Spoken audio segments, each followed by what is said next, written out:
go. Okay, welcome back to Bridging the Gap. We're here with District 7 candidate, Ross Evans. Ross, thank you for sitting in with us. Absolutely. Of course, this is a brand new district, so we can't compare the notes from the year before. But real quickly, tell us why you're running. Candidly, I'm running for the next generation and trying to create a vision and a path for the community and where we want this community, this county to be in 10, 15, 20 years. That's the big piece for me is like, let's get out of the minutia, let's get out of looking right in front of our face and start looking much more forward thinking. Love that. Great answer. Great answer. Now, how will you keep residents informed about your decisions on council? Well, communication in any setting is very key. I found that through my career.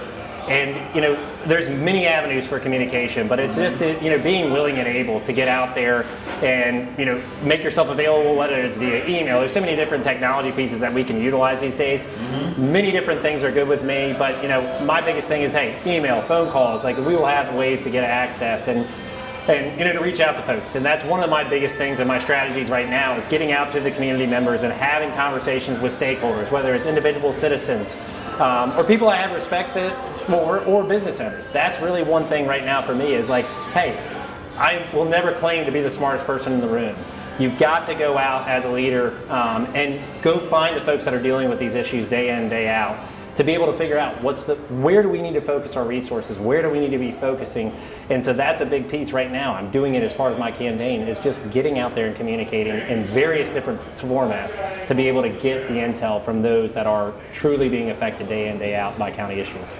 All right, good answer, good answer. Now, what would you say would be the top 3 funding priorities for you? I would say, number one, obviously, we need to continue to fund the schools and make sure we take care of our next generation and the education that goes around that. And number 2 would definitely be infrastructure. We have some challenges on the shore. Hey, I used to joke when I'm going across the country for business. I used to laugh at, hey, I get a little queasy if I'm not driving over water every 10 minutes. So, there's that challenge around here where, right. That is definitely something that we look at. So infrastructure and the wastewater and water is one thing that it cannot be fixed overnight, but it's something we need to be cognizant of and begin planning for. And that's definitely something that the infrastructure needs to be a big focus for us. And I guess that's really only 2, but those are really 2 big issues for me. And it then more broadly just goes to, hey, let's hold ourselves to a higher standard as a county. Let's look at this, and it's not just about what we says we got to do this.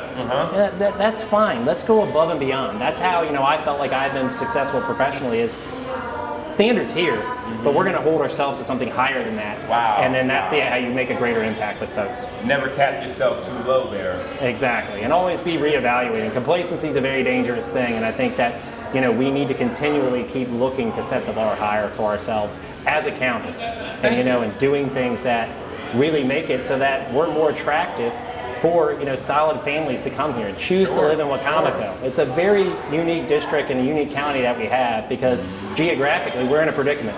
We've got Sussex County, which you talk to any developer, you talk to any business owner, it's going bonkers.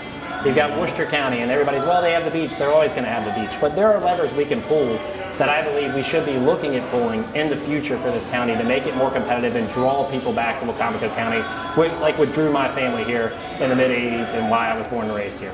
Incredible answer. Thank you. And now, you did talk about families moving here. Of course, families not going to move here if there's no business. What can we do, or the council, what can the council do to help to attract businesses back to Wicomico? It's a great question, and I do think that, specifically, it's one of those things where we just got to go get input. One of my things that, I'm fortunate I've got some friends that work in HR for some of these larger businesses, and I think it's very important that we go and seek those folks that are hiring, and figure out things and figure out directly from the source their job. They are compensated to come here and to bring good people into these businesses positions. So let's go get directly to them, find out their feedback on what it is that either sways them to say move to Wicomico County or sways them to say to move somewhere else. And let's look in the mirror and have some really good self-awareness to say, all right, here are our issues that we're hearing directly from the source. Let's start making efforts to put resources and time into those issues so that we're taking the weaknesses and turning them into strengths.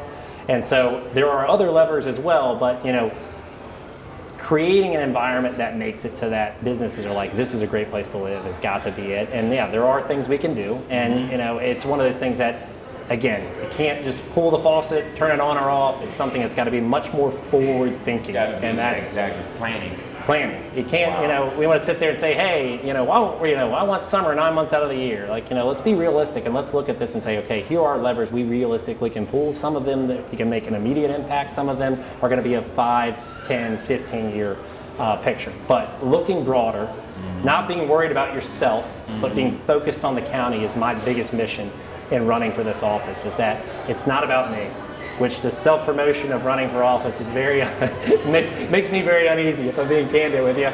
But, you know, it goes back to, this is about the next generation. This is about the county more broadly. And if we can create that vision for what we want Wacomico County to be 15, 20 years from now, and make every decision founded in that, this is the target, this is where we want to get, we will get there.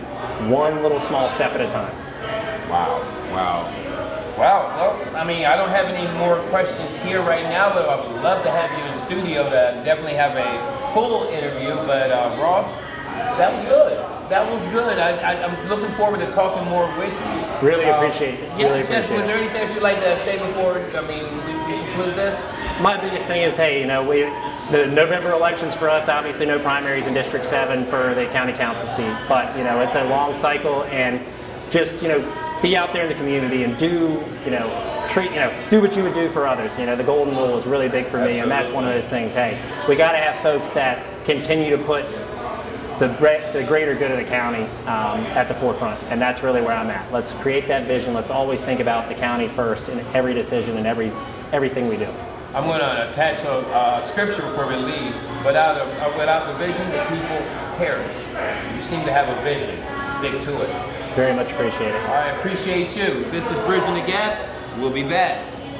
Thanks a lot. Appreciate it.